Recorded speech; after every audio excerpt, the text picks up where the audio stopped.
হযরতে তলহা ইবনে উবাইদুল্লাহ রাদিয়াল্লাহু তাআলা আনহু জান্নাতের সার্টিফিকেট প্রাপ্ত একজন সাহাবী। তিনি 15তম বছরে ইসলাম কবুল করেছেন। মাত্র 20 জন মতো মুসলমান ইসলাম কবুল করেছেন। তাদের মধ্যে একজন অন্যতম 15 বছরের একজন কিশোর, একজন যুবক, তার নাম হচ্ছে হযরত তলহা ইবনে উবাইদুল্লাহ রাদিয়াল্লাহু তাআলা। তিনি বলেন, আমি একদিন সিরিয়ায় গেলাম ব্যবসা করার জন্য। সিরিয়ায় গেলাম ব্যবসা করার জন্য বাপ চাচাদের সাথে। সেখানে যখন গেলাম, একজন খ্রিস্টান পাদরী আমাকে বাজারে ঘোষণা করতেছে, মক্কা থেকে কে এসেছো? আমি চলে গেলাম পাদরীর কাছে যাইয়া বললাম, আমি মক্কা থেকে এসেছি, কুরাইশ থেকে এসেছি। ওই সিরিয়ার পাদরী বলল, এই যুবক, তুমি যদি মক্কা থেকে এসে থাকো তাহলে নতুন কোন কবর আছে নাকি? তলহা বলেন, না, আমি তো জানি না নতুন কোন কবর আছে নাকি। পাদরী বলেন, মক্কার আমাদের কিতাবের জ্ঞান আমাদেরকে বলে মক্কায় আখিরি জামানার যিনি পয়গাম্বর হবেন তিনি ইতিমধ্যে মক্কায় আত্মপ্রকাশ করেছে। যেরকম সুবহানাল্লাহ। তলহা বলেন, আমি তো জানি না। পাদরী বলেন, তুমি তাড়াতাড়ি চলে যাও, মক্কায় চলে যাও। মক্কায় চলে যাইয়া তার হাতে হাত রেখে তুমি কলমা পড়ে মুসলমান হয়ে যাও। হযরত তলহা বলেন, আমি দূরে দূরে মক্কায় চলে আসলাম। আমার আত্মীয় স্বজনদেরকে বললাম, মক্কায় কোনো নতুন কবর আছে নাকি? তারা বলল, নতুন কোনো কবর নাই, তবে আব্দুল্লাহর সন্তান মুহাম্মদ নবী বলে দাবি করেছে নিজেকে। তলহা বলেন, কে ঈমান এনেছে তার উপরে? আবু বকর রাদিয়াল্লাহু তাআলা আনহু তিনি ঈমান এনেছেন। তিনি আবু বকরের কাছে গেলেন, বললেন, আবু বকর, আপনি নাকি মুহাম্মদের উপর ঈমান এনেছেন? হ্যাঁ। আমাকেও নিয়ে চলো তার কাছে। আমাকে নিয়ে যাওয়া হলো রাসূল পাকের কাছে। রাসূল পাকের কাছে যাওয়ার পরে রাসূল পাক আমাকে এমন ভাবে মনোমুগ্ধ ভাবে কোরআনে কারীম শোনালেন, আমি আশ্চর্য হয়ে গেলাম, মুগ্ধ হয়ে গেলাম। আমি আশ্চর্য হয়ে যাওয়ার পরে আমি বললাম, আমি আপনার উপর ঈমান আনবো, তার প্রমাণ কি?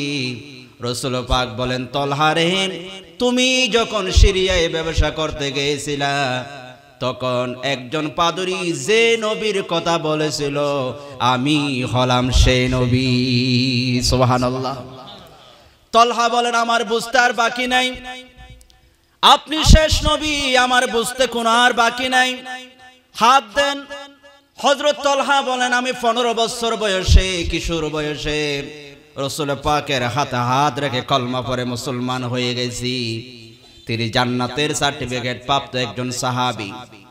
তিনি একটি হাদিস বর্ণনা করেছেন, সুনানু ইবনে মাজাহ শরীফের হাদিস 3925 নম্বর হাদিস। তিনি বলেন, আমরা রাসূলের সামনে আছি, রাসূল পাকের সামনে গ্রাম থেকে, বহু দূর থেকে 2 জন গ্রাম্য লোক এসে রাসূল পাকের হাতে হাত রেখে মুসলমান হলো। ওরা বলল, রাসূল, আমরা আর গ্রামে যাব না, আপনার কাছেই আমরা থেকে যাব। ওরা 2 জন একসাথে ইসলাম কবুল করলো, একসাথে থেকে গেল। থেকে যাওয়ার পরে তলহা বলেন, 2 জন একসাথে বড় হয়েছে, একসাথে মুসলমান হয়েছে, একসাথে চলাফেরা করে। আমরা দেখতে পেলাম এদের মধ্যে একজন বড় মুজাহিদ, আল্লাহ রাস্তায় জিহাদ করতে করতে জীবনটা শেষ হয়ে গেল, শাহাদাতের পেয়ালা পান করলো, একজন শহীদ হয়ে গেল। আরেকজন বাকি আছে। আরেকজন যিনি বাকি আছেন তিনি 1 বছর পর, ঠিক 1 বছর পরে মারা গেলেন। 1 বছর আগে যিনি মারা গেলেন তিনি শহীদ, আর 1 বছর পরে যিনি মারা গেলেন তিনি নরমালি মারা গেলেন। তলহা বলেন, আমি দেখলাম, ফারাআইতু ফিল মানাম, আমি স্বপ্ন দেখলাম, বাইনা আনা ইনদা বাবিল জান্নাহ, যে দুজন একসাথে ইসলাম কবুল করেছিল, একজন আগে পরে মারা গিয়েছে, 1 বছর আগে পরে মারা গিয়েছে, দুজন এবং আমি জান্নাতের দরজায় আমরা দাঁড়িয়ে আছি। জোরে কোন সুবহানাল্লাহ। আর একটু জোরে বলেন আমরা একসাথে জান্নাতের দরজা দাঁড়িয়ে আছি। তলহা কিন্তু মরে নাই। তলহা বলেন আমি স্বপ্ন দেখলাম জান্নাতের দরজায় দাঁড়িয়ে আছি। তখন আমি দেখতে পেলাম আনা বিহিমা ফাখরাজা খারিজুন মিনাল জান্নাতি ফাজিনা লিল্লাযী তাওয়াফিয়াল আখিরা মিনহুমা। আমি দেখতে পেলাম জান্নাতের ভিতর থেকে একজন লোক এসে, পাহারাদার এসে, যিনি পরে মারা গিয়েছেন, যিনি মারা গিয়েছেন ওনাকে ধরে আগে জান্নাতে ঢুকে গেছে। জোরে কোন সুবহানাল্লাহ। যিনি শহীদ হয়েছেন 1 বছর আগে, উনি এখনো দাঁড়িয়ে আছে। যিনি পরে মারা গিয়েছেন 1 বছর পরে, নরমালি উনাকে আগে জান্নাতে ঢুকিয়ে দিলেন। হাদিসে তলহা বলছে আমি স্বপ্ন দেখতেছি। তখন আমি দেখতে পারলাম আরো সুম্মা খরাজা ফাজিনা লিল্লাযী ইসতুশহিদা। এরপরে তিনি আবার আসলেন। আবার আসার পরে যিনি শহীদ হয়েছেন তার হাতটা ধরে জান্নাতে ঢুকে গেলেন। সুম্মা রাজা ইলাইয়া, তারপর আমার কাছে আসলেন। ফাকালা ইরজি ফাইন্নাকা লাম ইয়ানি লাকা বাদ। ও তলহা, তুমি দুনিয়ায় চলে যাও, এখনো জান্নাতে আসার সময় হয় নাই, তুমি তো এখনো মরো নাই। সুবহানাল্লাহ। তলহা তুমি চলে যাও, এখনো তো তুমি সময় হয় নাই। ওরা দুজন মারা গেছে, জন্য জান্নাতে ঢুকছে। তলহা বলেন আমার ঘুম ভেঙে গেল। আমি ঘুম ভাঙার পরে সকালবেলা বন্ধুদেরকে বললাম ভাই আশ্চর্য ব্যাপার, যিনি শহীদ হয়েছে 1 বছর আগে মারা গিয়েছে, ওনাকে আগে জান্নাতে দেওয়ার কথা, কিন্তু উনি পরে গেলেন। 1 বছর পরে যিনি মারা গিয়েছেন ওনাকে আগে জান্নাত দিয়েছেন, কারণটা কি? আশ্চর্য ব্যাপার। এ কথা বলতে বলতে রাসূল পাকের কানে এই কথাটা চলে গেল। আল্লাহ নবী শোনার পরে বললেন, ও সাহাবী তলহা, তোমরা কেন আশ্চর্য হয়েছো? কি জন্য আশ্চর্য হয়েছো? আলাইসা কদমা কাসা হাযা বাদাহু সানা। যে লোকটা আগে জান্নাতে ঢুকেছেন উনি কি 1টা বছর দুনিয়ায় বেশি বাঁচে নাই?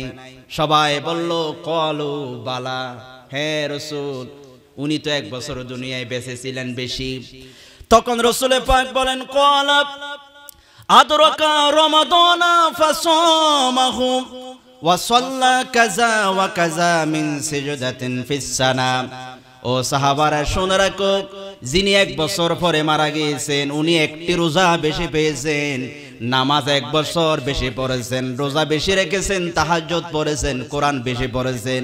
উনি শহীদ হলো, উনি 1 বছর দুনিয়ায় ভালো কাজ করার কারণে আল্লাহ রাব্বুল আলামিনের কাছে ওনার মর্তবা দাম বেড়ে গেছে।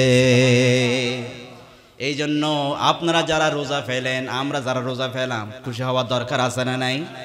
কারণ 1টা বছর আপনি রোজা পেয়েছেন, সবে কদর পেয়েছেন, বড় ভাগ্যবান। কারণ এটার কারণে আপনার মর্তবা বেড়ে যাবে। সম্মানিত মুআজ্জিজ হাজিরিন, ইসলামে ন্যায় বিচার, ন্যায় বিচার এটা কোনো সাধারণ কথা নয়। সামাজিক স্থিতি, সামাজিক শৃঙ্খলা, দুনিয়ার শান্তি প্রতিষ্ঠার জন্য ন্যায় বিচারের কোনো বিকল্প নাই। ঠিক কিনা বলেন? ন্যায় বিচার প্রতিষ্ঠা করা এটা কোনো সাধারণ কাজ নয়।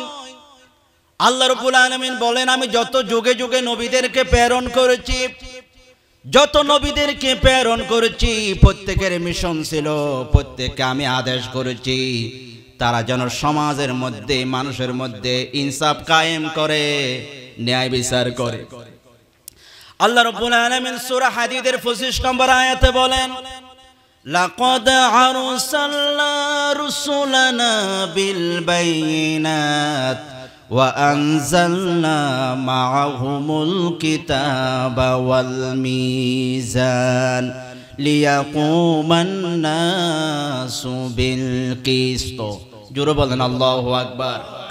একবার বলবেন সুবহানাল্লাহ, একবার বলবেন আল্লাহু আকবার। আল্লাহ রাব্বুল আলামিন সাথে সাথে 90টা করে সওয়াব দিবেন। জোরে কোন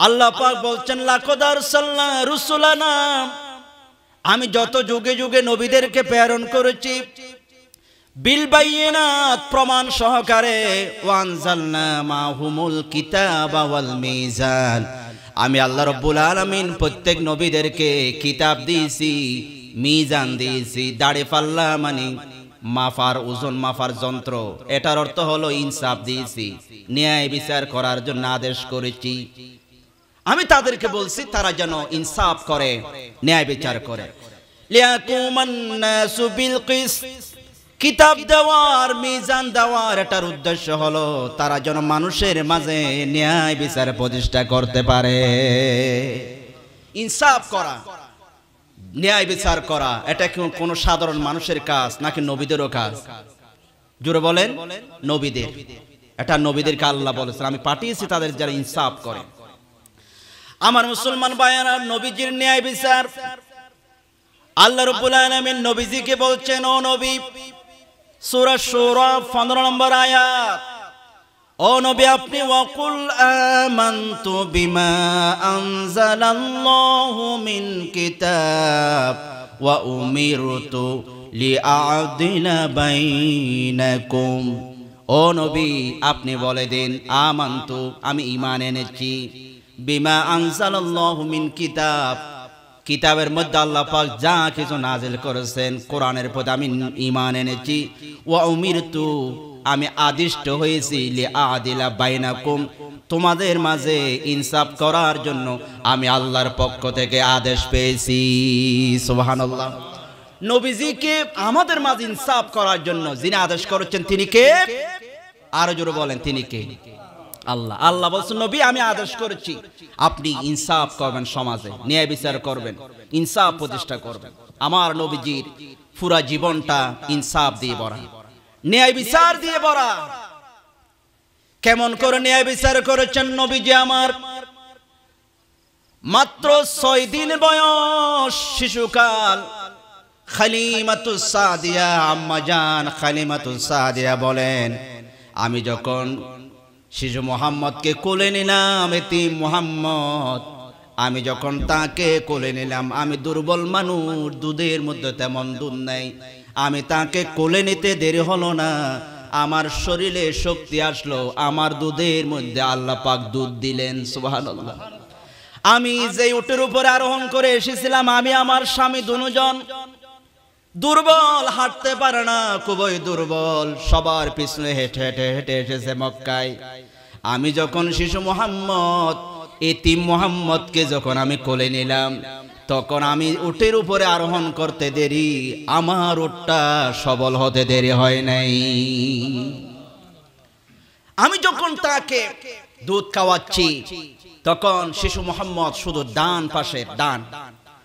ডান পাশের দুধটা খায় বারবার চেষ্টা করি বাম পাশের দুধ দেওয়ার জন্য তিনি বাম পাশের দুধটা খায় না শুধু ডান পাশেরটা খায় অনেক চেষ্টা করার পরও তাকে বাম পাশের দুধ খাওয়াতে পারলাম না আমি যখন রাসূল পাকের কাছে শেষ বয়সে যখন গেলাম আমি জিজ্ঞেস করলাম ওগো আল্লাহর নবী মুহাম্মদ তুমি যখন আমার দুধ খেতে ছোট গালে ডান পাশে এটা কাতায় বাম পাশেরটা কেন কাতা না রাসূল বলেন এগুলো তো আল্লাহর হুকুম আল্লাহ আদেশ করেছেন বুঝলাম তো আল্লাহর হুকুম কারণটা কি তিনি বলেন আল্লাহর নবী বলেছেন আমি তো দুনিয়ায় এসেছি লিয়াকুমান নাসু বিল কিসত মানুষের মাঝে ইনসাফ কায়েম করার জন্য ইনসাফ কায়েম করার জন্য আমি দুনিয়া আগমন করেছি আমি ডান পাশের দুধটা আমি খেয়েছি বাম পাশের দুধটা আমার দুধু ভাই আব্দুল্লাহর জন্য রেখে দিয়েছি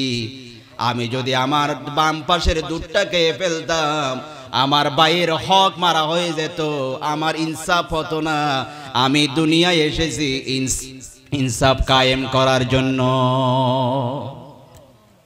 আমি তো বাম পাশেরটা খেলে দুধু ভাইয়ের উপর জুলুম হতো ইনসাফ হতো আমি এসেছি ইনসাফ করার জন্য যদি ভাইয়ের হক মেরে দিই এটা তো ইনসাফ হবে না এই জন্য আমি বাম পাশের দুধটা খাই নাই আমার মুসলমান ভাইয়েরা শিশু মুহাম্মদ যদি এভাবে ইনসাফ করে ন্যায় বিচার করে আমরা শিশু নয় বরং হাজী হওয়ার পরও হজ করে আসার পরও ভাইয়ের হক আমরা মেরে খাই এরকম মুসল্লি আছে না নাই আপনাদের কেউ সিয়া নাই কি এখানেও আছে?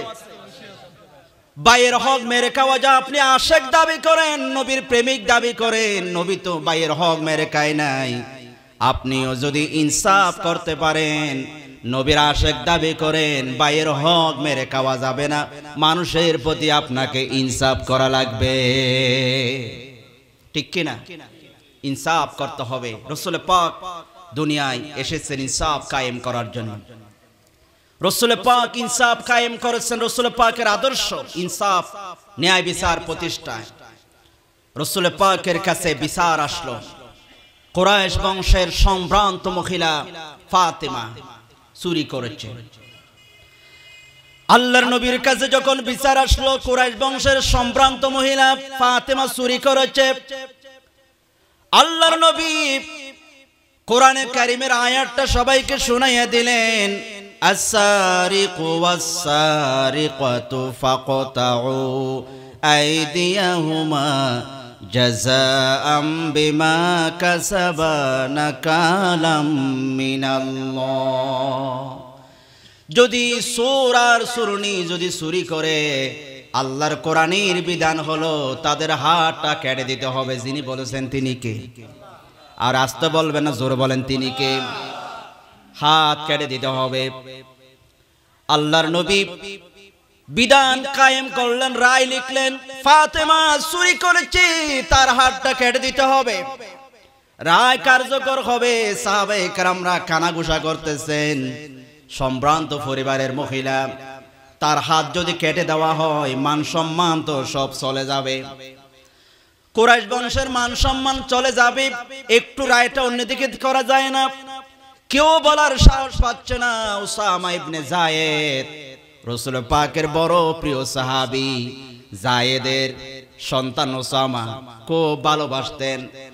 রাসূল পাক বলেন, যে যায়েদকে ভালোবাসে সেই যেন আমাকে, উসামাকে ভালোবাসে, আমাকে ভালোবাসে। রাসূল পাক দুনিয়া থেকে বিদায় হওয়ার সময় হযরত উসামা ইবনে যায়েদকে সেনাপতি করে তিনি যুদ্ধের জন্য সৈন্যবাহিনী প্রেরণ করেছেন। এত ভালোবাসতেন। কিছু দাসের ছেলে উসামা, সবাই বলল, উসামা তোমাকে রাসূল খুব ভালোবাসে, তুমি রাসূল পাকের কাছে একটু সুপারিশ করো। রাসূল পাক যেন রায়টা অন্যদিকে লিখে দেয়। আমাদের এখানে আছে না, এদিকে লিখলে স্যার ধরেন নেন, এদিক পিছে নেন, নিচের থেকে নেন। আপনি 10,000 ঢুকাই দিবেন, রায়টা লিখতে অন্যরকম, ন্যায় বিচার। কিন্তু আপনি টেবিলের নিচে 10,000 দেওয়ার কারণে রায়টা পুরা ডাউল দেখেছে, এরকম বিচারক আছে না নাই? রাসূল পাক বলেন, ও উসামা যখন বললেন রাসূল রায়টা অন্যরকম করেন, রাসূল পাক এমন ভাবে রাগ করলেন, চেহারা মুবারক লাল হয়ে গেল। ওসামা তুমি ছোট মানুষ, এ কথা বলার সাহস তোমার নাই। আমি বুঝে গেছি বড় বড় সাহাবারা তোমাকে বলতে পাঠিয়েছে। সাহাবা সবাই আসো, জামায়াত করলেন। আল্লাহর নবী সাহাবীদের মাঝে কি বয়ান দিলেন, কি ভাষণ দিলেন, হাদিস হয়ে গেল। আল্লাহর নবী বলেন, ইন্নামা খালাকাল্লাযীনা ক্বাবলাকুম আন্নাহুম কানু ইযা সারাকা ফীহিমুশ শরীফ তারাকুহু। আগেকার জামানায় মানুষগুলো ধ্বংস হয়েছে শুধুমাত্র এই কারণে, তারা যখন বড় লোক সম্ভ্রান্ত মানুষ যখন চুরি করত তাদেরকে ছেড়ে দিত। আর ওয়াইজা সারাকা ফীহিমুদ দাঈফ আকামু আলাইহিল হাদ। আর যখন দুর্বল মানুষ যখন চুরি করত তখন সবাই মিলে তার উপর হদ জারি করত, তার বিচার করত। বর্তমান সমাজের দিকে তাকান, যখন মসজিদ থেকে বের হয়ে দেখবেন আপনার ফারাসিরা জুতাটা কে যেন চুরি করে ফেলেছে, আপনি ধরে ফেললেন, সবাই মিলে জুতা চোরকে এমন ভাবে মারা শুরু করে। আপনি বন্ধু জুতা চোরকে মারলেন, গরিব মানুষ তাকে মারলেন, তার উপর বিচার করলেন। আরেকজন বড় সম্ভ্রান্ত চেয়ারে বসে কলমের খাঁচায় কোটি কোটি টাকার দুর্নীতি করে, চুরি করে, আমরা তার কোনো বিচার করি না, ঠিক কিনা? আমরা তার বিরুদ্ধে কথা বলি না। সেই সম্ভ্রান্ত, সেই নেতা মানুষ, তার বিরুদ্ধে কথা বলা যাবে না। কিন্তু জুতা চোর ধরা পড়লে তার কোনো রক্ষা নাই, ঠিক কিনা? রাসূল পাক বলছেন, তোমরা দুর্বলদের বিচার করো, আর তোমরা যারা শরীফ উচ্চ বংশের হয় তোমরা তাদের বিচার করো না। এই জন্য আগেরকার মানুষ ধ্বংস হয়ে গেছে। রাসূল পাক বলেন ওয়াইমুল্লাহ, আল্লাহর কসম করে বলছি, লাউ আন্না ফাতিমাতা বিনতে মুহাম্মাদিন, জোরে বলেন সাল্লাল্লাহু, সারাকাত লাকাতাতু ইয়াদাহা। আল্লাহর নবী বলেন ও সাহাবারা শোনো, কুরাইশ বংশের ফাতেমা, কুরাইশ বংশের ফাতেমা কেন, অন্য বংশের ফাতেমা কেন, শুধু আমার কলিজার টুকরা ফাতেমা, আমি মুহাম্মদের মেয়ে ফাতেমা যদি চুরি করত, আল্লাহর কসম আমি নবী ইনসাফ করতাম, তার হাতটা আমি নবীজি কেটে দিতাম। একটু জোরে বলেন, আরো মহব্বত নিয়ে বলেন। আমার নবী আমাদের জন্য মডেল। নবীজি বললেন আমার মেয়ে হলো রক্ষা নাই, তার বিচার আমি করতাম। এই জন্য আমার বন্ধুরা নবীজির বিচার, নবীজির ন্যায় বিচার প্রতিষ্ঠা করেছেন আমার নবীজি, ইনসাফ করে আমাদেরকে দেখিয়েছেন। আজকের সমাজে যদি আমরা শান্তি পেতে চাই, সামাজিক স্থিতিশীল আমরা গঠন করতে চাই, তাহলে ন্যায় বিচারের কোনো বিকল্প নাই। কারণ কেউ যদি অন্যায়ভাবে কাকে মারে, অন্যায়ভাবে কারো সম্পদ গ্রহণ করে ফেলে, সমাজের যদি আপনি বিচার নিয়ে যান, বিচারক বলে উনি বড় সম্ভ্রান্ত মানুষ, নেতা মানুষ, ওনার বিচার করা যাবে না। আপনি কার কাছে বিচার নিয়ে যাবেন? আপনি জুলুমের শিকার হবেন। আপনি বলবেন আমি তো বিচার পাই নাই, ঠিক আছে আমি রাত্রে 12টায় দাঁড়িয়ে থাকবো রাস্তায়, উনি যদি এই দিক থেকে এসে আমি তার ফাটা ভেঙে দিব। এরকম আছে না নাই? পা ভেঙে দিয়েছে, এখন উনি বলছে আমার পা ভাঙলে এই আয়, মারামারি, হত্যা, রাহাজানি, এগুলো সব কারণ হলো ন্যায় বিচারের না থাকার কারণে, ঠিক কিনা? যদি কেউ আপনাকে একটা আঘাত করে, আপনি যদি তার বিচার পেতেন, কোনোদিন আপনি নিজের হাতে আইন তুলে নিতেন না। ন্যায় বিচার, ন্যায় বিচার সমাজে প্রতিষ্ঠা করতে হবে, ইনসাফ। ন্যায় বিচার করা, সুবিচার করা, ভারসাম্য রক্ষা করা, এক বেশ কম না করা, ভারসাম্য রক্ষা করা। সম্মানিত মুআজ্জিজ হাজিরিন, ন্যায় বিচারের বিধান শুধু বর্তমান নয়, রাসূলের যুগে নয়, বরং এটা সার্বজনীন। ন্যায় বিচারের বিধান আল্লাহ পাকের পক্ষ থেকে এটা সার্বজনীন। শুরু থেকে কিয়ামত পর্যন্ত ন্যায় বিচার থাকবে যতক্ষণ এই পৃথিবীর স্থিতিশীলতা থাকবে ততক্ষণ, ঠিক কিনা বলে? আজকে ইউরোপ, আমেরিকায় তারা এত সুন্দর করে দেশ চালাতে পারে, তার কারণটা হচ্ছে তারা ইসলামের অন্য বিধানগুলো মানুক আর না মানুক, তারা ন্যায় বিচারটা মানে। তারা এমন ভাবে বিচার করে, তাদের বিচারক প্রয়োজনে তাদের প্রধানমন্ত্রী, তাদের মন্ত্রীকে দাঁড় করে রাখতে পারবে, শাস্তি দিতে পারবে। এই জন্য তারা অনেকটা শান্তিতে আছে, একটা বিধান মানার কারণ ন্যায় বিচার।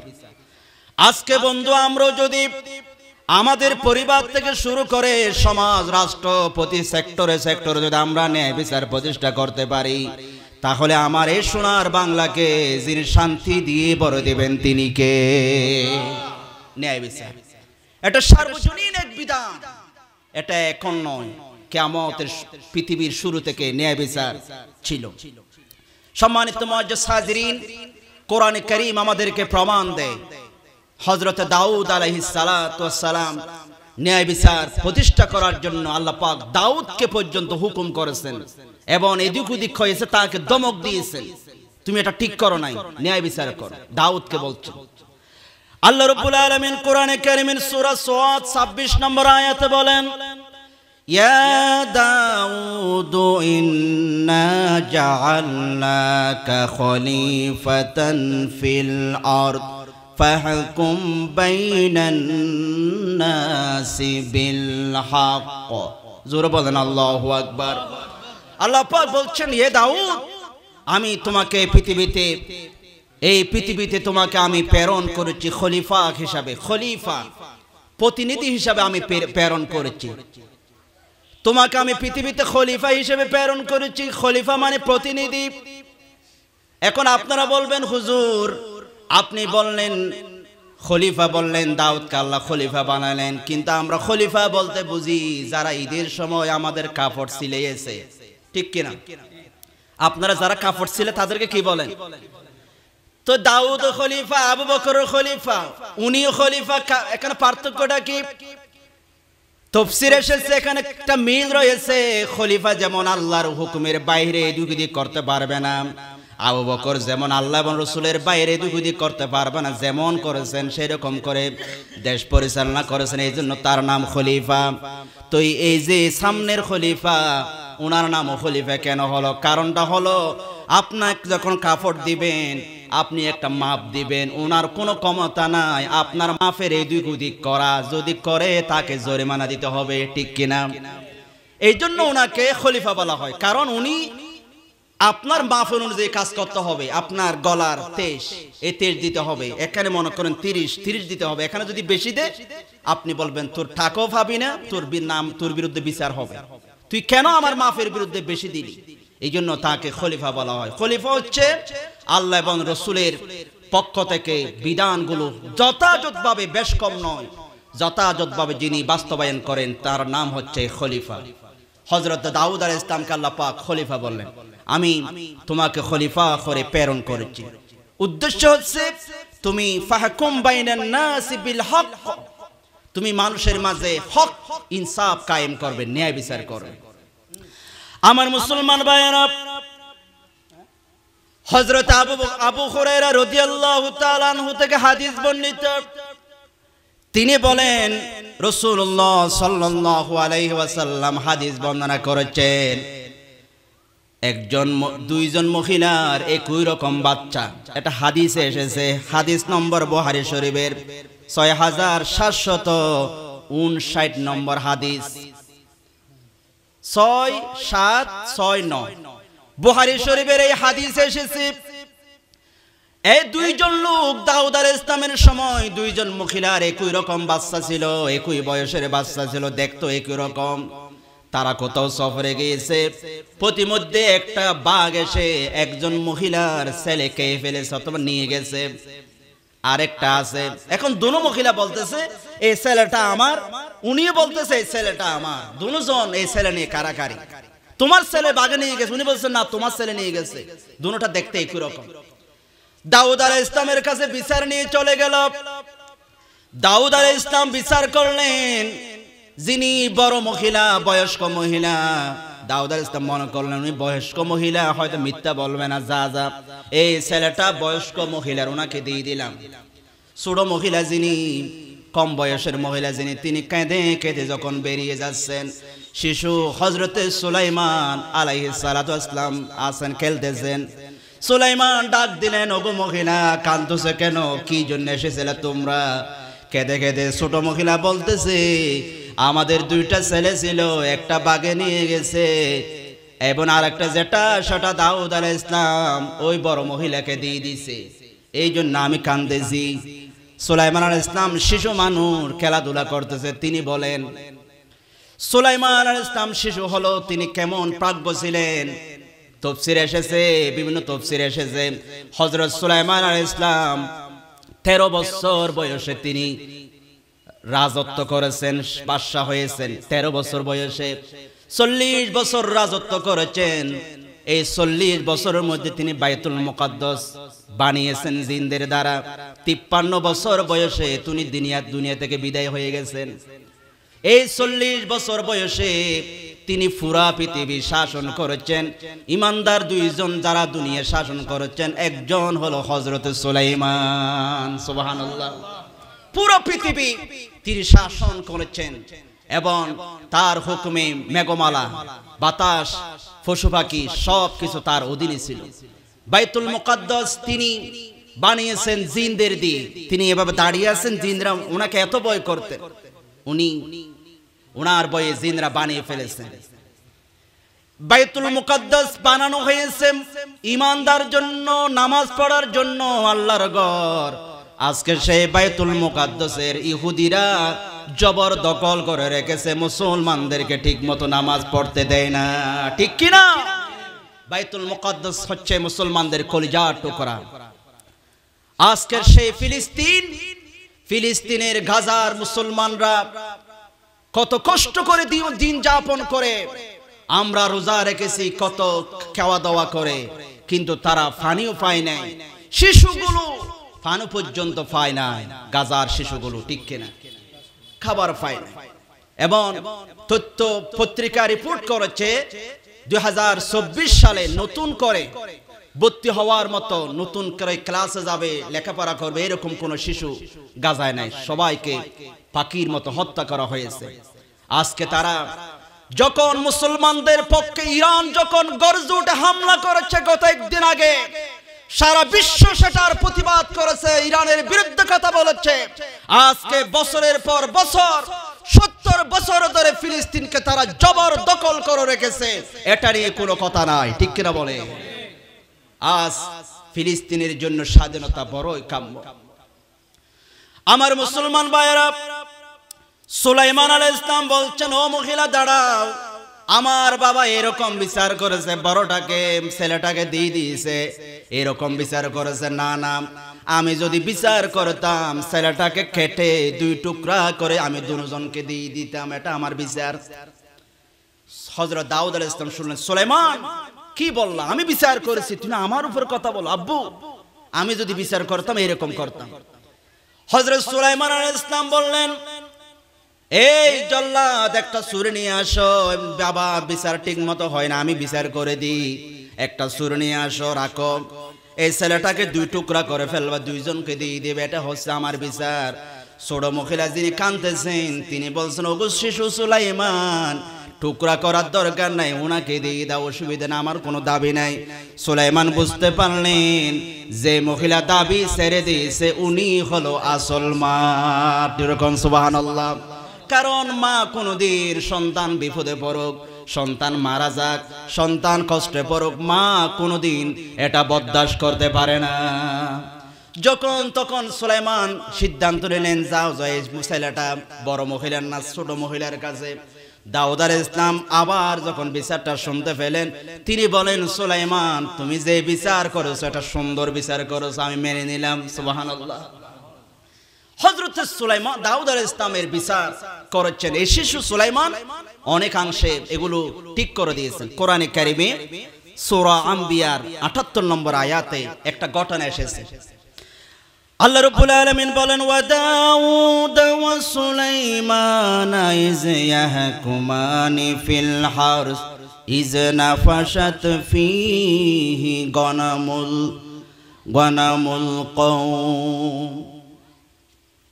সুলাইমান আলাইহিস সালামের ব্যাপারে, দাউদ আলাইহিস সালামের ব্যাপারে আল্লাহ পাক বলছেন, আমি যখন দাউদ এবং সুলাইমান দুজনকে একটা শস্যকে, একটা বাগান ধানের কে বিচার নিয়ে যখন দুজন বিচার করলো, বিচারটা হলো গনামুল কওম, কোন একটা জাতির কোন একটা কারো, গনম মানে ছাগল, ছাগল নিয়ে ঝগড়া। কোন একজন মানুষের ছাগল আরেকজন মানুষের ধান ক্ষেত খেয়ে ফেলেছে, ক্ষেত খেয়ে ফেলেছে, শস্য ক্ষেত খেয়ে ফেলেছে। তখন বাদশাহ হযরত দাউদ আলাইহিস সালামের কাছে যখন বিচার নিয়ে গেলেন, দাউদ আলাইহিস সালাম বিচার করতেছেন যে ছাগলগুলো ধান ক্ষেত খেয়ে ফেলেছে, এই ছাগলগুলো যিনি ধান ক্ষেতের মালিক ওনাকে সব দিয়ে দেওয়া হবে। তাফসীরে এসেছে ওনাকে দিয়ে দেওয়া হবে, দিয়ে দিছে, যা তুই ছাগলগুলো নিয়ে যা, তুই ধান খাইছে কেন, সব ছাগল তুই পাবি। এটা কি ছাগল ওনাকে দিয়ে দিলে, এটা কোরআনের কথা, একদম কোরআনে স্পষ্ট এসেছে, সূরা আম্বিয়া 78 নম্বর আয়াত। হযরত দাউদ আলাইহিস সালাম যখন বিচার করে দিলেন, হযরত সুলাইমান আলাইহিস সালাতু ওয়াস সালাম যখন এই বিচার দেখলেন, একজন কেঁদে কেঁদে যাচ্ছেন, যিনি ছাগল হারিয়ে ফেললেন, কেঁদে কেঁদে যখন যাচ্ছেন, তাকে বললেন, তুমি কেন কাঁদো, কি হয়েছে? তিনি বলেন, আমার ছাগল ওনার ধান খেয়ে ফেলেছে, তোমার বাবা দাউদ আমার ছাগলগুলো ওনাকে দিয়ে দিয়েছে বিচার। হযরত সুলাইমান বলেন, না না, এটা হতে পারে না, বিচারটা অন্যরকম হবে, আসেন। আব্বু, আপনি এগুলো কি বিচার করলেন? আমি হলো অন্যরকম করতাম। আবার তুমি মানি, ছোট ছেলে সুলাইমান, তুমি কি রকম বিচার করবি বলো তো দেখি। সুলাইমান বলতেছেন, আব্বু, যার ধান ক্ষেত খেয়ে ফেলেছে ওনার ধান ক্ষেতটা ওনাকে দিয়ে দেওয়া হবে, ওনার ছাগলগুলো ওনাকে দিয়ে দেওয়া হবে, উনি ছাগল থেকে দুধ খাবে, লাভবান হবে, আর উনি ধান ক্ষেতগুলো আবার ঠিক করে দিবে, যেদিন আগের মতো হয় না, এতদিন ছাগলগুলো ওনার কাছে থাকবে, ধান ক্ষেত যখন সমান হয়ে যাবে ছাগলগুলো উনি ফেরত নিবে, এটা হলো আমার বিচার। দাউদ আলাইহিস সালাম বলতেছেন, আব্বুরে তোমার বিচার আমার কাছে মনোভূত হয়েছে, এর রায়টা কার্যকর হবে। সুবহানাল্লাহ। এর দ্বারা শিক্ষা কি? শুধু ঘটনা বলা উদ্দেশ্য নয়, এর দ্বারা শিক্ষা হলো কোন বিচারক যদি, দুইজন বিচারক যদি একই মামলার রায় যদি দুই রকম দেয়, তাহলে যেটা কল্যাণকর হবে সেটাই কার্যকর হবে। যেরকম ঠিক কিনা? মেম্বারও করেছে, চেয়ারম্যানও করেছে, অত দুইজন লোক করে, যেটা কল্যাণকর হবে সেটাই কার্যকর হবে। যেমন দাউদ আলাইহিস সালাম, সুলাইমান আলাইহিস সালাম, দুজনের বিচারের মধ্যে সুলাইমান আলাইহিস সালামের রায়টা আল্লাহ পছন্দ করেছেন, দাউদ বলছেন এটা কার্যকর হবে। এবং মাঝে মধ্যে ছোট হলো তাদের কিছু মতামত নিতে হয়, এটাই প্রমাণ। হযরতে দাউদ আলাইহিস সালাম এই বিচারটা তিনি এভাবে করলেন। আমার মুসলমান ভাইয়েরা, এই জন্য ন্যায় বিচার করতে হবে। ন্যায় বিচার প্রতিষ্ঠা করার জন্য আল্লাহ রাব্বুল আলামিন আমাদেরকে আদেশ করেছেন। ন্যায় বিচার যারা করে তাদেরকে স্বয়ং আল্লাহ রাব্বুল আলামিন পছন্দ করেন। আল্লাহ রাব্বুল আলামিন বলছেন, ওয়া ইন হাকামতা ফাহকুম বাইনাহুম বিল কিসতি ইন্নাল্লাহা ইউহিব্বুল মুকসিতিন। জোরে বলেন আল্লাহু আকবার। আল্লাহ রাব্বুল আলামিন বলছেন, তোমরা যখন বিচার করবে, ন্যায় বিচার করবে, আল্লাহ পাক বলেন তোমরা যখন ন্যায় বিচার করবে, আমি আল্লাহ রাব্বুল আলামিন তোমাদেরকে ভালোবাসবো। কত বড় কথা! আপনি ন্যায় বিচার করেন। এই জন্য যারা সমাজের মধ্যে মেম্বার, চেয়ারম্যান এবং সমাজের মাতব্বর যারা বিচার করে, মাঝে মধ্যে সম্মান করে তাদেরকে ডাকে, তাদের উচিত হবে আল্লাহর ভালোবাসা পাওয়ার জন্য যাই বিচারে গিয়ে ইনসাফ করা। কে আমার বাবা, কে আমার বোন, কে আমার আত্মীয়, কে আমার নেতা, কে আমার কর্মী, এগুলো দেখা যাবে না। আল্লাহ বলছেন তুমি যখন বিচার করবে ইনসাফ কায়েম করবে। এটা কার হুকুম? আরো জোরে বলেন, কার হুকুম? আল্লাহ ভালোবাসবেন। 2 নম্বরে, কিয়ামতের দিন যখন কোনো ছায়া থাকবে না, তখন আল্লাহ পাক আরশের নিচে ছায়া দিবেন। আমার মুসলমান ভাইরা, রাসূল পাক বলেন, সাবাতুন ইউজিল্লুহুমুল্লাহু ফি জিল্লিহি ইয়াওমা লা জিল্লা ইল্লা জিল্লাহু ইমামুন আদিল। আল্লাহর নবী বলেন, কিয়ামতের দিন 7 শ্রেণীর মানুষদেরকে ছায়া দেওয়া হবে আরশের নিচে। সবাই হাবুডুবু কাবে গামে দৌড়াদৌড়ি করবে। সেদিন 7 প্রকার মানুষকে ছায়া দিবেন। সেখানের মধ্যে এক প্রকার যাকে আল্লাহর আরশের নিচে ছায়া দিবেন, তিনি হচ্ছেন ন্যায় বিচারক। ন্যায় বিচার মানে জজ, ম্যাজিস্ট্রেট তারা নয়, বরং বাবা যদি তার পরিবারে ন্যায় বিচার করে তিনি ছায়া পাবেন। সমাজের মাতব্বর যদি তার সমাজে ন্যায় বিচার করে তিনি ছায়া পাবেন। মেম্বার, চেয়ারম্যান যদি তার ইউনিয়নের মানুষের প্রতি ন্যায় বিচার করে, মন্ত্রী, এমপি তারা যদি তার অধীনস্থ জনগণের প্রতি ন্যায় বিচার করে, তাদেরকে যিনি আরশের নিচে ছায়া দিবেন তিনি কে? আর জোরে বলেন, তিনি কে? আল্লাহ। এই বিশ্বাস রেখে বিচার করবেন। ন্যায় বিচার খুবই গুরুত্বপূর্ণ একটি পয়েন্ট। এটা হচ্ছে সমাজের শান্তি এবং স্থিতিশীলের জন্য খুবই গুরুত্ব। রাসূল পাক আরো বলেন, ইন্নাল মুকসিতিনা ইনদাল্লাহি আলা মানাবির মিন নূর আন ইয়ামিনির রহমান। রাসূল পাক বলেন, আল্লাহ পাক বলেছেন, যারা ন্যায় বিচার করবে মুকসিত, আল্লাহ বলেন তাদেরকে আল্লাহ পাকের কিনারে, আল্লাহ পাকের ডান পাশে, আল্লাহ পাকের ডান পাশে একটা মিম্বর, নূরের মিম্বর বানাবেন। এই নূরের মিম্বরের মধ্যে ন্যায় বিচারকদেরকে বসায় রাখবেন। কত সম্মান আল্লাহর ডান পাশে, আন ইয়ামিনির রহমান। আপনি যা তা মনে করিয়েন না, ইনসাফ করা এটা আপনি আল্লাহর কাছে বড় এক পাওয়া। সম্মানিত মুআজ্জিজ হাজিরিন, ইনসাফ পরিবারে করবেন, পরিবারে ইনসাফ কায়েম করবেন। হযরত নোমান বিন বশীর সাহাবী, তিনি বলছেন, আমার বাবা একদিন আমাকে একটা কৃতদাস দিয়েছেন। বাবা ছেলেকে কিছু দিয়েছে উপহার, একটা কৃতদাস, মনে করেন একটা গাড়ি। বাবা ছেলেকে একটা হোন্ডা দিয়েছে, গাড়ি দিয়েছে। নোমান বলেন, আমার বাবা আমাকে একটা কৃতদাস দিয়েছি। আমার মা বলতেছে, ও স্বামী, আপনি যে আপনার একটা ছেলেকে কৃতদাস দিলেন, অন্যদেরকে দেন নাই, আপনি তো মারা গেলে সবাই দাবি করবে। এখন যেমন রেজিস্ট্রি হয়, জমি দিলে রেজিস্ট্রি হয়, নাম বাগিয়ে দিতে হয়। মা বললেন, ওগো স্বামী, আপনি একটু আল্লাহ রসুলের কাছে যান, আল্লাহ রসুলকে একটু সাক্ষী বানান। রসুলকে সাক্ষী বানাচ্ছে, ছেলেকে যা দিছে এটা যেন রসুল সাক্ষীটাকে মানে সাক্ষী বানাচ্ছে, দলিল। রসুলের পাকের কাছে গেলেন, বললেন, ইয়া রাসূলুল্লাহ, ইয়া হাবিবাল্লাহ, আমি আমার একটা ছেলেকে একটা কৃতদাস দিয়েছি, আপনি একটু সাক্ষী দেখেন। রসুলের পাক বলেন, তুমি কি সব ছেলেকে দিয়েছো? তিনি বলেন, না, আমি তো সবাইকে দিতে পারি না, একজনকে দিয়েছি। তখন আল্লাহর নবী বলেন, তুমি যদি সবাইকে দিতে না পারো, তুমি জালেম হয়ে যাবে। তুমি তোমার সন্তানদের প্রতি ইনসাফ করা লাগবে, দিলে সবাইকে সমানভাবে দিতে হবে। রাসূল পাকের এই হাদিসটাকে আমাদের চোখে পড়ে না? আজকের সমাজের বাবা, আমরা একজনকে বেশি দিই, আরেকজনকে কম দিই, এই জুলুম করা যাবে না। আপনি ইনসাফ করবেন সন্তানদের প্রতি। সম্মানিত মুআজ্জিজ হাজিরিন, এবং আপনি কথায় বার্তায় সব কিছুতে ইনসাফ করবেন। আপনি যখন কথা বলবেন, ওয়াইযা কুনতুম ফাআদিলু ওয়ালাউ কানা যা কুরবা, তুমি যখন কথা বলবে তখন ইনসাফ করে কথা বলবে, ন্যায় বিচার হয় মতো কথা বলবে। মন যা চায় বলে দিবা না, কথা বললো ইনসাফ করতে হবে। আল্লাহ পাক বলছেন ইনসাফ করে কথা বলবে।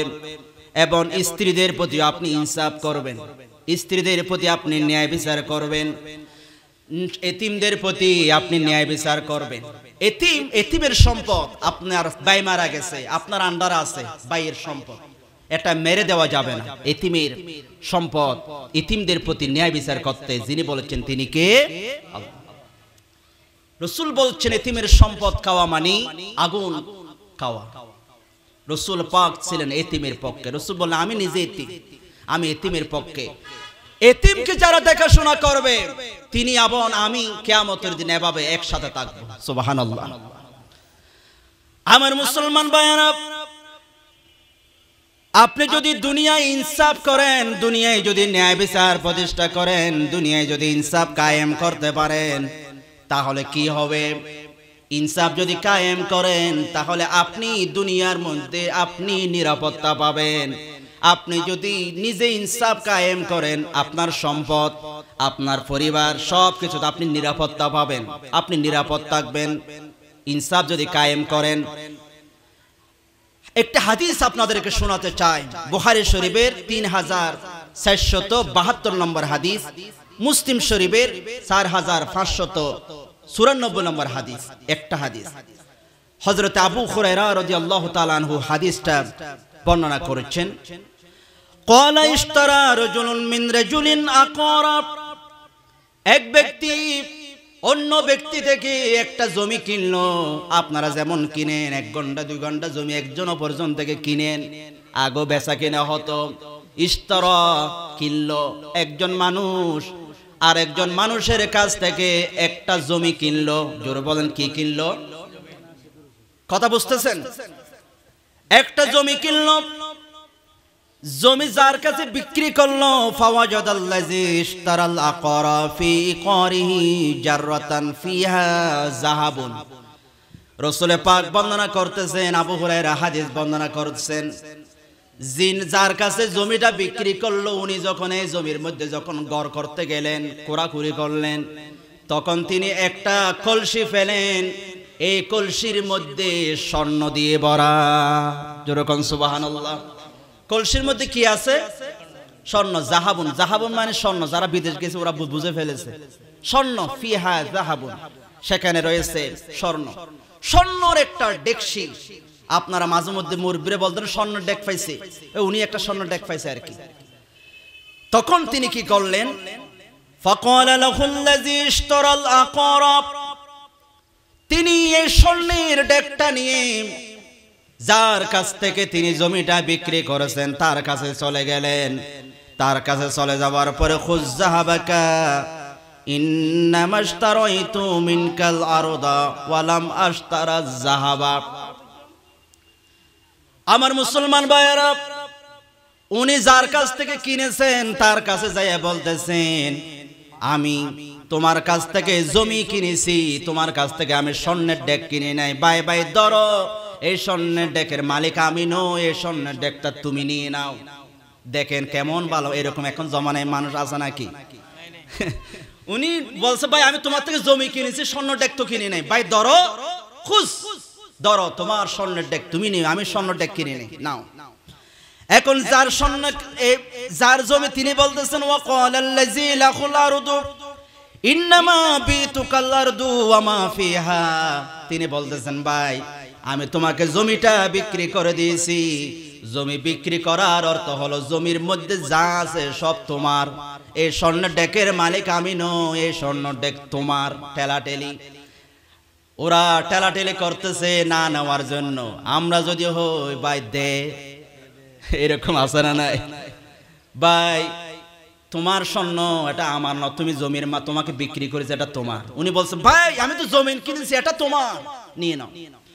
তারা দুজন এভাবে ঝগড়া করতেছে। ওরা বলছে, ঠিক আছে একজন বিচারকের কাছে চলো। বিচারকের কাছে গেলেন, যিনি বিচারক তিনি বিচার করলেন। ফাতাহা কামা ইলাইহি আলাকুমা ওয়ালাদুন। তারা বিচারক বলল, ভাই আমি একটা বিচার করে দিই, স্বর্ণ তো কেউ নিতে চাচ্ছ না। বিচারক বলল, আমি এক বিচার করে দিই, তোমাদের কাছে কি ছেলে মেয়ে আছে নাকি? তখন একজন বলছে, হ্যাঁ আছে আছে, আমার একটা মেয়ে আছে তো। আর উনি বলতেছে, আছে তো, আমার একটা ছেলে আছে তো। বিচারক বলছে, ঠিক আছে আমি বুঝে গেছি, তাহলে তোমরা এক কাজ করো, তোমরা আনকিহাল গোলামাল জারিয়াতা, তোমার মেয়েটা ওনার ছেলের সাথে বিয়ে দাও। আর এই বিয়ের মধ্যে এই স্বর্ণ থেকে তোমরা ব্যয় করো বেশি করে, মানুষকে খাওয়াও, এখান থেকে তোমরা খরচ করো, তাদেরকে স্বর্ণ সাজিয়ে দাও, তাদেরকে কিছু উপহার দাও, এবং আরো যদি থাকে এগুলো তোমরা দান করো, তোমাদের ছেলে মেয়ের বিয়েতে তোমরা খরচ করো। তাহলে এটা নিয়ে ঝগড়া হবে না, তোমাদের মেয়ে ছেলেরা এটার মালিক হয়ে যাবে। যেরকম সুবহানাল্লাহ, কেমন সুন্দর বিচার দেখেন। আমাদের কাছে যদি বিচার নিয়ে আসে, বলে আগে জমা দে, তারপর পর বিচার করব, ঠিক আছে না? আগে জমা দে 10 লাখ, তারপরে বিচার। এখন জমা দিছে স্বর্ণের ডেক, পরের দিন দেখা যাবে সেটা রূপার ডেক হয়ে গেছে। এরকম আছে না নাই? এই জন্য আল্লাহ রাব্বুল আলামিন বলছেন, ইনসাফ কায়েম করা লাগবে। সমাজের মধ্যে যদি ন্যায় বিচার না থাকে, এই সমাজের মধ্যে কোনোদিনও শান্তি শৃঙ্খলা বজায় থাকবে না, ঠিক কিনা? শান্তি থাকবে না। আপনি যদি এভাবে বেইনসাফ করেন, মানুষ কষ্ট পাবে, মানুষ বলবে ইনসাফ না থাকলে, ইনসাফ না থাকলে এভাবে সমাজের মধ্যে অশান্তি গড়ে উঠবে। সম্মানিত মুআজ্জাজ হাজিরিন, এটা মুত্তাফাকুন আলাইহি, বুখারী মুসলিমে হাদিসটা এসেছে। এই জন্য বিচার, ন্যায় বিচার ইসলামের মধ্যে খুবই গুরুত্বপূর্ণ একটা বিচার। এই ন্যায় বিচারের প্রতীক ছিলেন, কেমন ছিলেন, কেমন ইনসাফ করেছেন হযরত ওমর রাদিয়াল্লাহু তাআলা আনহু, আমাদের জন্য মডেল, ঠিক কিনা? আমাদের জন্য মডেল। আমার মুসলমান ভাইয়েরা, আপনি যদি ন্যায় বিচার করেন, হযরত ওমরের আপনাদের জন্য মডেল, আদেল। তিনি কেমন ন্যায় বিচারক ছিলেন। তার কাছে বাহরাইন থেকে কিছু সুগ্রাণ এসেছে, বাহরাইন থেকে সুগ্রাণ এসেছে। তিনি সবার জন্য সমান সমান ভাগ করে দিলেন। স্ত্রী বললেন, ওগো স্বামী, এই সুগ্রাণগুলো মেয়েদেরকে যা দিবেন এগুলো আমি ভাগ করে দিই, আমাকে দায়িত্ব দেন। হযরত ওমর বলতেছেন, ওগো আমার স্ত্রী, তুমি যদি এই সুগ্রাণ ভাগ করে দাও, তুমি ভাগ করার সময় কিছু গ্রাণ তুমি বেশি পাবে, তোমার হাতে কাপড়ে লেগে যাবে, আমার ভয় লাগে এটা অতিরিক্ত যদি লাগে, এটার কারণও হয়তো আমাকে আল্লাহর দরবারে জবাব দিতে হবে। কত বড় ইনসাফ! ন্যায় বিচারের মূর্ত প্রতীক ছিলেন হযরত ওমর রাদিয়াল্লাহু তাআলা। এই জন্য তিনি কেমন শাসক ছিলেন, নিজের সন্তানের প্রতি ন্যায় বিচার করেছেন। সন্তান বলে আবার ওনাকে ছেড়ে দেয় নাই। আমরা তো আজকে সন্তান তো দূরের কথা, নিজের কর্মী হলো আমরা ওনার প্রতি একটু ফেভারিট করি, ওনার প্রতি একটু দয়া করি। কিন্তু আল্লাহ রাব্বুল আলামিন বলেন, না না, ছেলে হোক বাবা হোক, তুমি বিচার করার সময় তোমার বাবার বিরুদ্ধে যদি যায়, তোমাকে ন্যায় বিচার করা লাগবে, ঠিক কিনা?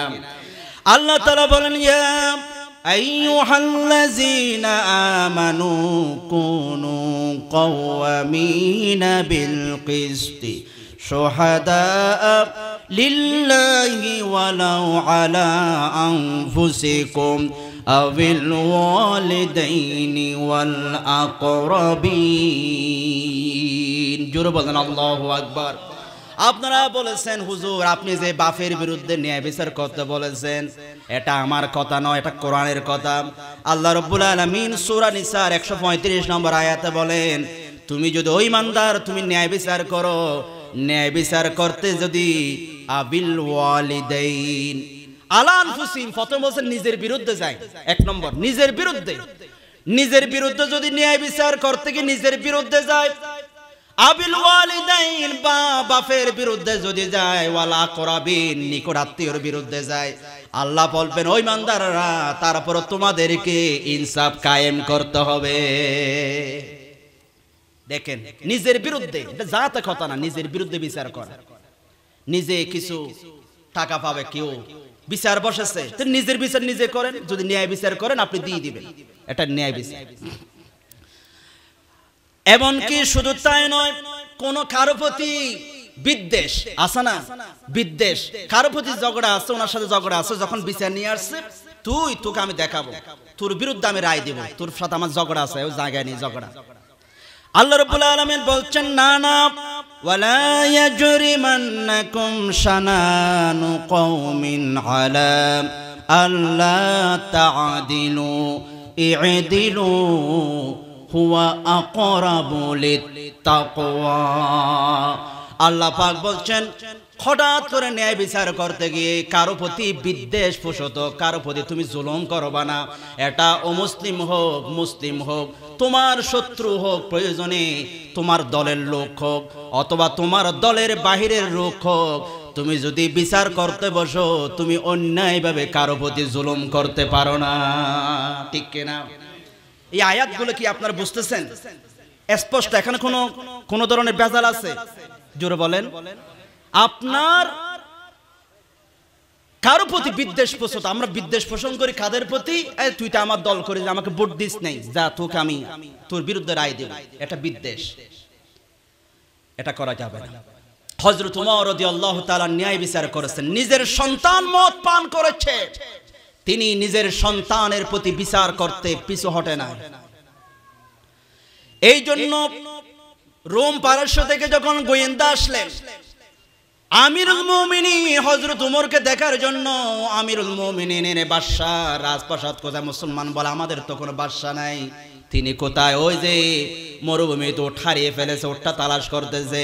গোয়েন্দারা যায় দেখলেন হযরত আমিরুল মুমিনিন ওমর রাদিয়াল্লাহু তাআলা আনহু একটা গাছের নিচে একটা মাথায় ইট দিয়ে তিনি ঘুমাচ্ছেন। গোয়েন্দা তাকে ডাকলেন, ডেকে বলতেছেন ইয়া আমিরুল মুমিনিন, ফাওয়াজাদুহু নাইমা, তাকে ঘুমন্ত অবস্থায় ফেলেন। তাহাতা শাজারাতিন ফাতাজ্জাবা, তিনি আশ্চর্য হয়ে গেলেন গাছের নিচে কেমনে ঘুমায়। তিনি বলতেছেন ইজ কাইফা ইয়ানামু হাকিমুল মুসলিমিন দুনা হারাসিন, কেমন করে মুসলমানদের সেনাপতি, মুসলমান প্রধান সৈন্যবাহিনী সারা কেমনে ঘুমাতে পারে গাছের নিচে একা একা? তিনি তাকে ডেকে বললেন ক্বালা হাকামতা ফাআদালতা ফাআমিনতা ফানিমতা ফাসাল্লামতা ইয়া ওমর। ওমর, তুমি নিরাপদে কেমনে ঘুমিয়ে আছো? তার কারণটা হলো তুমি যখন বিচার করেছো, ন্যায় বিচার করেছো, এই জন্য তোমার কোনো ভয় নাই, তুমি নিরাপদে ঘুমিয়ে আছো। এই জন্য আপনি যদি ন্যায় বিচার করেন আপনার কোনো ভয় আছে? আপনার কোনো ভয় নাই, আপনার কোনো টেনশন নাই।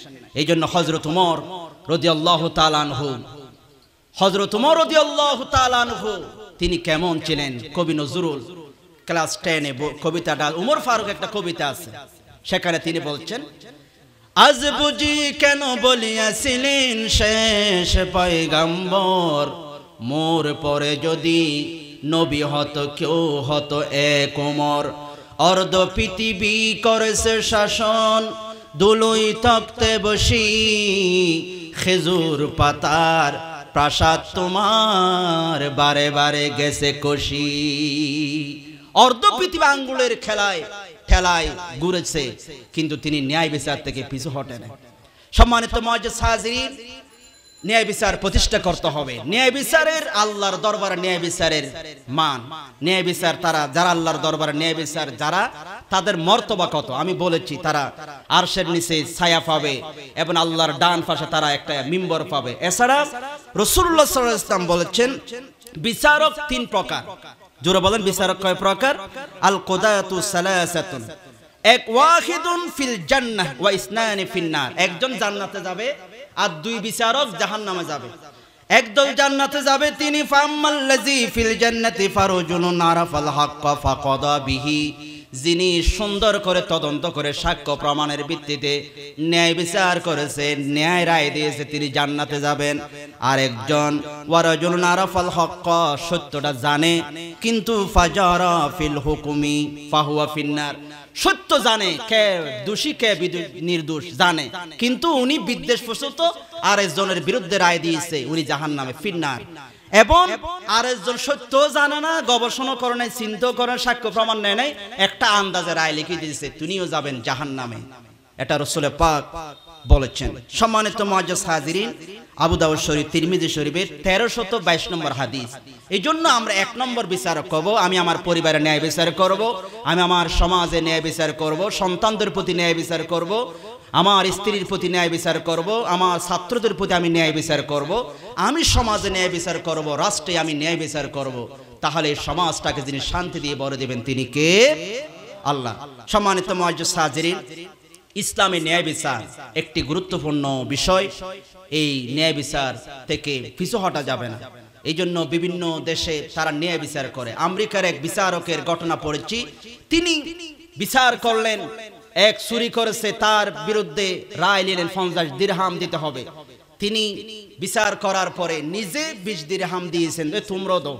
কারণ তিনি বলেন উনি চুরি করেছেন কেন? উনি অভাবের তাড়নায়।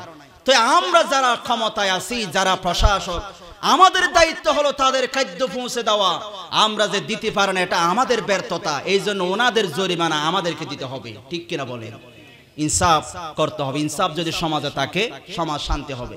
যদি ইনসাফ সমাজে না থাকে, অশান্তি। এই জন্য ইসলামের শান্তির এই বিধান, ন্যায় বিচার আল্লাহ পাক আমাদেরকে মানার তৌফিক দান করুক। এই মাহফিলকে আল্লাহ তাআলা কবুল করুক। আসসালামু আলাইকুম ওয়া রাহমাতুল্লাহি ওয়া বারাকাতুহু।